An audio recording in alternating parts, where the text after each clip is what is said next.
एक छोटे से शहर में एक बहुत ही अमीर आदमी रहता था, जिसने अपनी मेहनत और समझ से बहुत पैसा कमाया। उसके दो बेटे थे, अनिल और मुकेश। एक दिन उसने अपने बेटों से कहा कि मैं अब रिटायर होना चाहता हूँ और तुम्हें अपनी वेल्थ का कुछ हिस्सा देना चाहता हूँ। तुम्हारे पास दो ऑप्शंस हैं।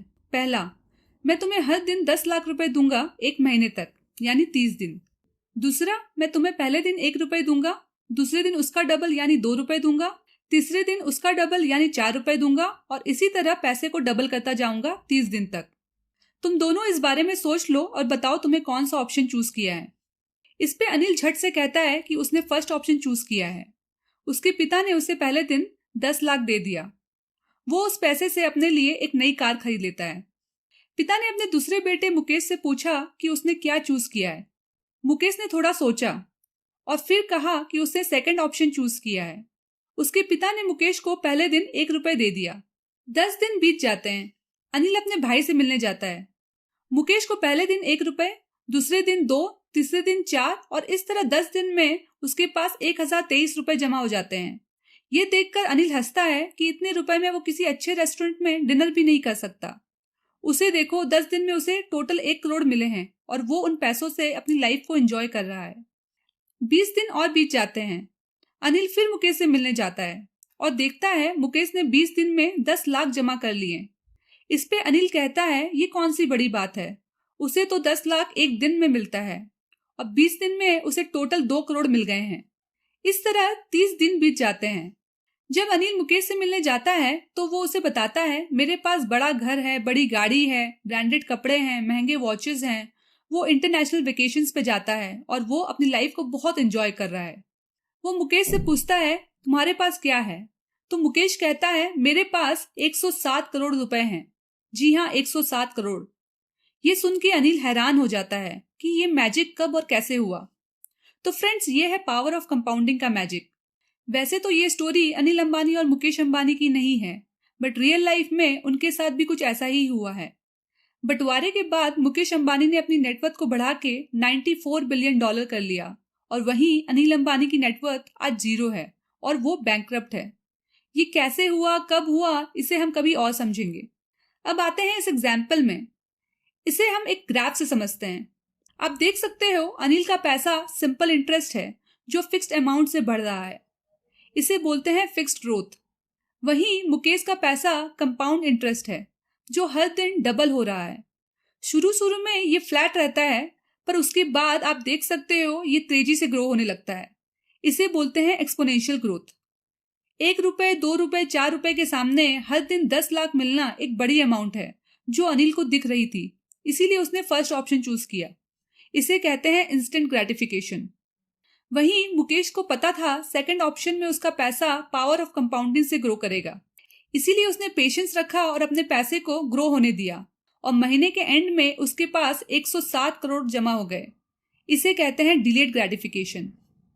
अब इस एग्जाम्पल में मुकेश का पैसा हर दिन डबल हो रहा है, यानी 100% का ग्रोथ है।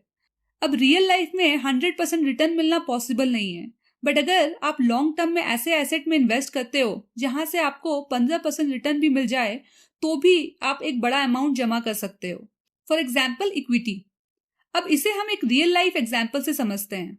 मान लो आपने और आपके फ्रेंड चिंटू ने 1 लाख का इन्वेस्टमेंट किया और आप दोनों को इस इन्वेस्टमेंट से 15% का रिटर्न मिल जाता है। फर्स्ट ईयर के एंड में आप दोनों को 15,000 इंटरेस्ट इनकम मिलता है। आपका फ्रेंड चिंटू 15,000 को विड्रॉ कर लेता है और उसे अपने वांट्स में स्पेंड कर देता है। वहीं आपने पावर ऑफ कंपाउंडिंग को अच्छे से समझा और डिसाइड किया कि आप इस 15,000 को विड्रॉ नहीं करोगे और उसे इन्वेस्ट करोगे। अब सेकेंड ईयर में आप दोनों को फिर से 15% का रिटर्न मिलता है। चिंटू अपने 15,000 को फिर से विड्रॉ कर लेता है और अपने वांट्स पे स्पेंड कर देता है। चूंकि आपने लास्ट ईयर अपने 15,000 को इन्वेस्ट कर दिया था, तो सेकेंड ईयर में आपकी इन्वेस्टमेंट की वैल्यू बढ़ के 1,15,000 हो जाती है और इंटरेस्ट इनकम बढ़ के 17,250। ये एक्स्ट्रा 2,250 रुपए की इनकम को देख के आपका फ्रेंड आप पे हंसता है कि इस छोटी सी अमाउंट से तुम क्या ही कर लोगे, पर आप उस पर ध्यान नहीं देते और अपनी इन्वेस्टमेंट हैबिट को कंटिन्यू रखते हो और आपका फ्रेंड चिंटू अपने विड्रॉल हैबिट को कंटिन्यू करता है। अब 10 साल फास्ट फॉरवर्ड करके देखते हैं। आपकी इंटरेस्ट इनकम बढ़ के 52,000 हो जाती है और आपके इन्वेस्टमेंट की वैल्यू 3.5 लाख। वहीं चिंटू का इंटरेस्ट इनकम अभी भी 15,000 ही रहता है और उसकी इन्वेस्टमेंट की वैल्यू 1 लाख। अब दोनों का इन्वेस्टमेंट अमाउंट सेम था, रेट ऑफ रिटर्न भी सेम था, फिर इतना डिफरेंस क्यों हुआ? इसका रीजन है चिंटू सिंपल इंटरेस्ट के रूल से अपनी लाइफ जी रहा है और आप कंपाउंड इंटरेस्ट के रूल से। अगर आप दोनों अपनी सेम हैबिट्स को कंटिन्यू करें तो आप देख सकते हो कि 40 साल के बाद आपके इन्वेस्टमेंट की वैल्यू बढ़ के 2.3 करोड़ हो जाएगी और वहीं चिंटू के पास 1 लाख ही रह जाएगा। मेजॉरिटी लोग अपने इनकम को विड्रॉ करके अपने वांट्स में स्पेंड कर देते हैं और उसे ग्रो ही नहीं होने देते, और जब टाइम चला जाता है तो उनके पास रिग्रेट के अलावा कुछ नहीं बचता। स्कूल में हमें पावर ऑफ कंपाउंडिंग का फॉर्मूला बताया गया था, बट रियल लाइफ में इसका क्या यूज है और ये कैसे हमारी लाइफ बदल सकता है किसी ने नहीं समझाया। इसीलिए लोग पावर ऑफ कंपाउंडिंग को कभी समझ ही नहीं पाए और अपनी पूरी जिंदगी सिंपल इंटरेस्ट में ही बिता देते हैं। बट आज इस वीडियो से हम इस पावर ऑफ कंपाउंडिंग के मैजिक को अच्छे से समझेंगे और रियल लाइफ में इसको अप्लाई भी करेंगे, तो वीडियो को एंड तक जरूर देखिएगा। कंपाउंडिंग 3 फैक्टर्स पे डिपेंड करता है। P फॉर प्रिंसिपल यानी आपकी investment amount, R for rate of return on your investment and T for time period. इस तीनों फैक्टर्स को हम डिटेल में समझेंगे। पहले समझते हैं rate of return on investment. एक एग्जाम्पल लेते हैं।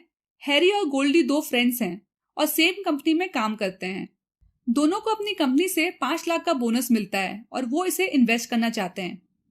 हैरी 5 लाख को फिक्स डिपॉजिट कर देता है और गोल्डी 2.5 लाख सेविंग्स अकाउंट में रखता है और बाकी के 2.5 लाख को इक्विटी में इन्वेस्ट कर देता है। अब 30 साल बाद देखते हैं कि इनकी इन्वेस्टमेंट की क्या वैल्यू होती है। हैरी को फिक्स डिपॉजिट से 7% इंटरेस्ट मिलता है, जिससे उसका 5 लाख ग्रो होकर 38 लाख हो जाता है। वहीं गोल्डी को सेविंग अकाउंट से 3% इंटरेस्ट मिलता है, जिससे उसकी वैल्यू 6 लाख हो जाती है। इक्विटी से वो 14% एनुअल रिटर्न कमा लेता है, जिससे उसकी इन्वेस्टमेंट वैल्यू बढ़ के 1,27 करोड़ हो जाती है। उसकी टोटल इन्वेस्टमेंट वैल्यू होती है 1,33 करोड़। दोनों फ्रेंड्स के पास सेम प्रिंसिपल था, 5 लाख। सेम टाइम के लिए उन्होंने पैसे को इन्वेस्ट किया, 30 ईयर्स। बट सिर्फ हाई रिटर्न होने के कारण गोल्डी अपने पैसे को ज्यादा ग्रो कर पाया। अब इसका मतलब ये नहीं है कि आप सिर्फ हाई रिटर्न देख के कहीं भी इन्वेस्ट कर दो। जब भी आप इन्वेस्टमेंट करो तो अपने गोल्स के हिसाब से ही इन्वेस्टमेंट करें। इसीलिए सही एसेट एलोकेशन करना बहुत जरूरी है, जैसे गोल्डी ने किया।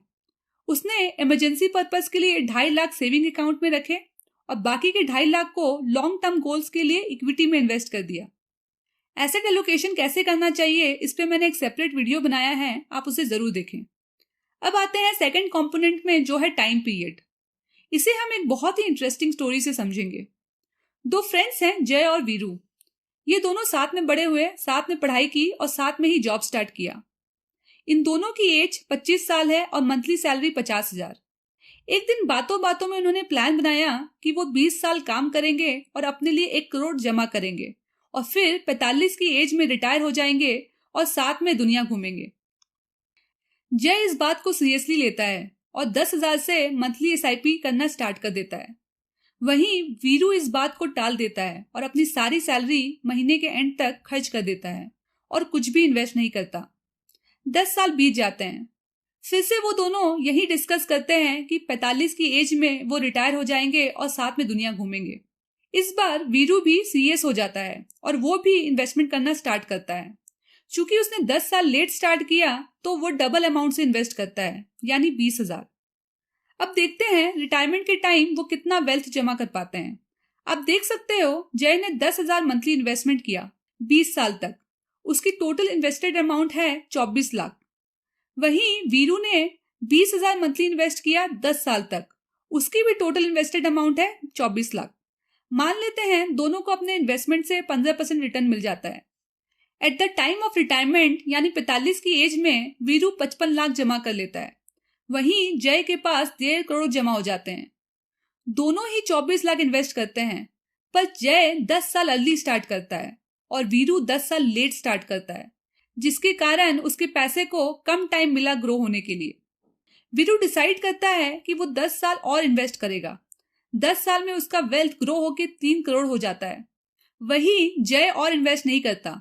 उसके बाद भी उसका पैसा ग्रो होके 6 करोड़ हो जाता है, यानी वीरू से डबल। यह है टाइम का इंपॉर्टेंस। पावर ऑफ कंपाउंडिंग में आप जितना ज़्यादा टाइम दोगे आपका पैसा उतना ज़्यादा ग्रो होगा। इसीलिए अगर आप अपने 20s या 30s में हो तो आपको 2 बातें ध्यान में रखनी चाहिए। Start early and invest regularly. और जो अर्ली इन्वेस्ट करना स्टार्ट करते हैं वो ही फाइनेंशियली सक्सेसफुल होते हैं, और जो नहीं करते वो फाइनेंशियली ब्रोक ही रह जाते हैं। होप आपको ये अच्छे से क्लियर हो गया होगा कि टाइम बहुत वैल्यूएबल है, तो उसे वेस्ट ना करें और अर्ली इन्वेस्ट करें। अब आते हैं थर्ड कंपोनेंट में, प्रिंसिपल, यानी आप जो पैसे इन्वेस्ट करते हो। इन्वेस्टमेंट डिपेंड करता है आपकी इनकम और एक्सपेंसेस पे। अगर आपको अपनी इन्वेस्टमेंट्स को बढ़ाना है तो आपको अपनी इनकम को बढ़ाना चाहिए। आपकी इनकम डिपेंड करती है आपके एजुकेशन पे, नॉलेज पे, स्किल्स पे। आपको फोकस करना चाहिए कि आप अपने नॉलेज और स्किल्स को कैसे ग्रो कर सकते हो। आप बुक्स पढ़ सकते हो, एडिशनल कोर्सेज कर सकते हो। अगर आपकी कोई ऐसी स्किल है जिसे आप फ्री टाइम में यूज करके second source of income create कर सकते हो तो आपको डेफिनेटली वो करना चाहिए, जिससे आपकी इनकम बढ़ेगी और आपके इन्वेस्टमेंट्स बढ़ेंगे। दूसरा, इन्वेस्टमेंट्स को बढ़ाने के लिए आप अपने एक्सपेंसेस को कम कर सकते हो। इसके लिए आपको बजटिंग करनी चाहिए, जहां आप अपने वांट्स एंड नीड्स को ट्रैक करके उसे कम कर सकते हो। बजटिंग पे मैंने एक सेपरेट वीडियो बनाया है, आप उसे जरूर देखें। होप आपको इस वीडियो से काफी सीखने मिला होगा। लाइक करके जरूर बताइएगा। मेरा गोल है कि मैं पर्सनल फाइनेंस के कंसेप्ट्स को इतना सिंपल करके बताऊं जिससे आप उससे सीखें और अपने लाइफ में इम्प्लीमेंट कर सकें, और हर फैमिली अपने लिए एक स्ट्रॉन्ग फाइनेंशियल लाइफ बना सके। अगर आप भी मेरे इस गोल से जुड़ना चाहते हो तो मेरे चैनल को सब्सक्राइब करें और अपने फैमिली एंड फ्रेंड्स के साथ शेयर करें। मिलते हैं नेक्स्ट वीडियो में। Take care.